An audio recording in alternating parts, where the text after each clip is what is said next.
लेकिन कैसा हो कि अगर कोई 100 रुपए की दवा 10 से 20 रुपए में मिलने लगे। जी हाँ दोस्तों, और ये संभव भी है क्योंकि हमारे ही आसपास के बाज़ारों में ये दवाएं अवेलेबल है जिन्हें जेनरिक दवाओं के नाम से जाना जाता है। लीवर और किडनी के कैंसर के लिए एक दवा है जिसकी 1 महीने की डोज की कीमत 2,80,428 रुपए है, जबकि इसी दवा की जेनरिक दवा की डोज की कीमत 8,800 रुपए है, यानी लगभग 3,000 गुना ज़्यादा महंगी दवाई। इंडिया ने 2017-18 में 1730 करोड़ डॉलर की जेनरिक दवाओं का निर्यात किया था। अमेरिका जैसी महाशक्ति को 40% और यूके में 25% दवाइयाँ भारत सप्लाई करता है। दोस्तों, वैसे तो कहा जाता है हेल्थ इज वेल्थ, लेकिन अगर कभी नॉर्मल से भी बीमारी घर के किसी भी मेंबर को हो जाए तो तबीयत के साथ साथ पूरे घर का बजट बिगड़ जाता है। लोग इलाज के लिए अपनी सारी सेविंग्स खत्म कर देते हैं और कई बार तो ऐसी नौबत भी आ जाती है कि लोगों को इलाज के लिए संपत्तियां भी बेचनी पड़ जाती है, क्योंकि महंगी दवाएं खरीदना हर किसी के बस की बात नहीं रहती। एक अनुमान के मुताबिक इलाज खर्च के कारण हर साल 3 करोड़ लोग गरीबी रेखा से नीचे चले जाते हैं, क्योंकि इलाज का 70% खर्च महंगी दवाओं का होता है। लायक है क्या? लेकिन कैसा हो कि अगर कोई 100 रुपए की दवा 10 से 20 रुपए में मिलने लगे।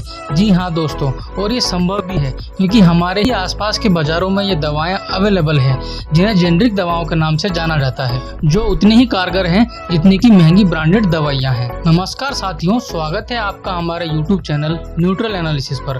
दोस्तों, आज के एनालिसिस में हम बात करेंगे कि जेनरिक दवाएं क्या होती हैं, ये इतनी सस्ती कैसे होती हैं, क्या जेनरिक और ब्रांडेड दवाओं में कोई फर्क है और हम इन्हें कहां से ले सकते हैं। तो आइए शुरू करते हैं।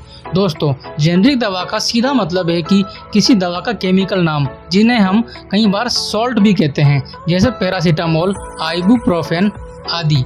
ये दवाएं उतनी ही कारगर होती हैं जितनी की महंगी ब्रांडेड दवाएं, बस फर्क होता है तो इनकी पैकिंग का। अब बात करते हैं कि ब्रांडेड दवाई इतनी महंगी और जेनरिक दवाई इतनी सस्ती क्यों होती है। जब कोई एक कंपनी एक नई दवा डेवलप करती है तो उसके लिए एक रिसर्च टीम कई सालों तक काम करती है, काफी पैसा भी खर्च होता है, और जब दवा तैयार हो जाती है तो उसके बाद उसका एनिमल ट्रायल और फिर इंसानों पर ट्रायल होता है, और फिर FDA से अप्रूवल के बाद यह मार्केट में आती हैं। फिर उस कंपनी को लगभग 20 साल के लिए उस दवा का पेटेंट मिलता है। इस दौरान अन्य दवा कंपनियां इस कंपनी की परमिशन के बिना इस दवा को नहीं बेच सकती हैं। इस कारण कंपनियां रिसर्च और डेवलपमेंट की भारी लागत लोगों से वसूल करती है, जबकि जेनरिक दवाएं पेटेंट खत्म होने के बाद उनके फॉर्मूले और साल्ट का उपयोग करके विकसित की जाती हैं। इनकी सीधी मैन्युफैक्चरिंग की जाती है क्योंकि इसके ट्रायल वगैरह पहले ही किए जा चुके होते हैं। क्योंकि जेनरिक दवाएं बेचने वाली कंपनियों की रिसर्च और डेवलपमेंट की लागत काफी कम होती है, इसलिए वे कम यूनिट कॉस्ट पर इसका प्रोडक्शन करती हैं, इसलिए इनकी कॉस्ट भी काफी कम होती हैं। और कई बार तो ब्रांडेड और जेनरिक की सेम दवा की कॉस्ट में 80% तक फर्क होता है। और कमाल की बात तो यह है कि हमारे देश में ब्रांडेड दवाई और जेनरिक दवाई दोनों एक ही प्लांट में एक ही कंपनी द्वारा बनाई जाती है, बस इनकी पैकेजिंग अलग अलग होती है। लीवर और किडनी के कैंसर के लिए एक दवा है जिसकी 1 महीने की डोज की कीमत 2,80,428 रुपए है, जबकि इसी दवा की जेनरिक दवा की डोज की कीमत 8,800 रुपए है, यानी लगभग 3,000 गुना ज्यादा महंगी दवाई। जोर जोर से बोल के लोगों को स्कीमें बता दे।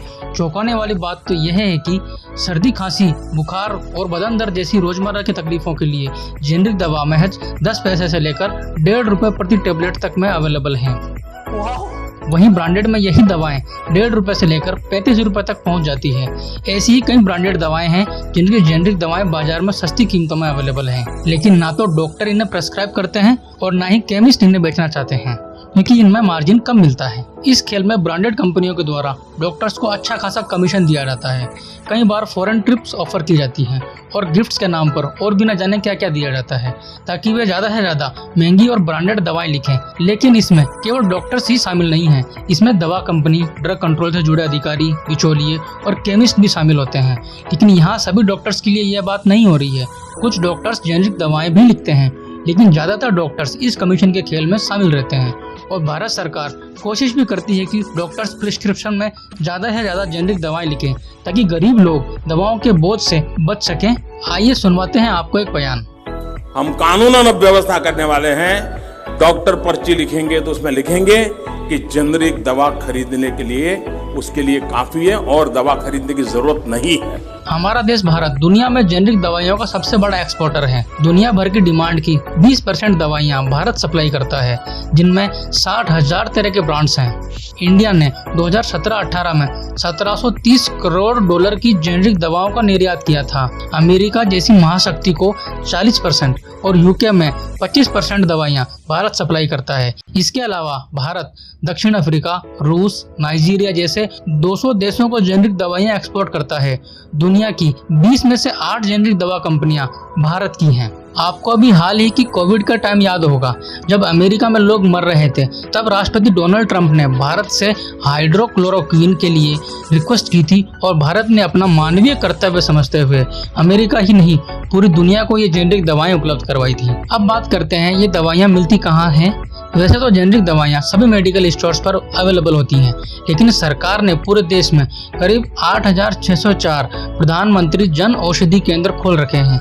इसके अलावा सरकारी डिस्पेंसरियां हैं, जहां कैंसर सहित कई बीमारियों की दवाइयां अवेलेबल हैं। वहां से भी आप ये दवाइयां ले सकते हैं। तो दोस्तों, ये था आज का एनालिसिस। उम्मीद करते हैं आपको पसंद आया होगा। मजा आया, और मैं ये जो मजा है हिंदुस्तान के हर व्यक्ति को देना चाहता हूं। तो ऐसे ही इंटरेस्टिंग और नॉलेजफुल वीडियो के लिए देखते रहिए हमारा channel neutral analysis. Thank you. जय हिंद, वंदे मातरम।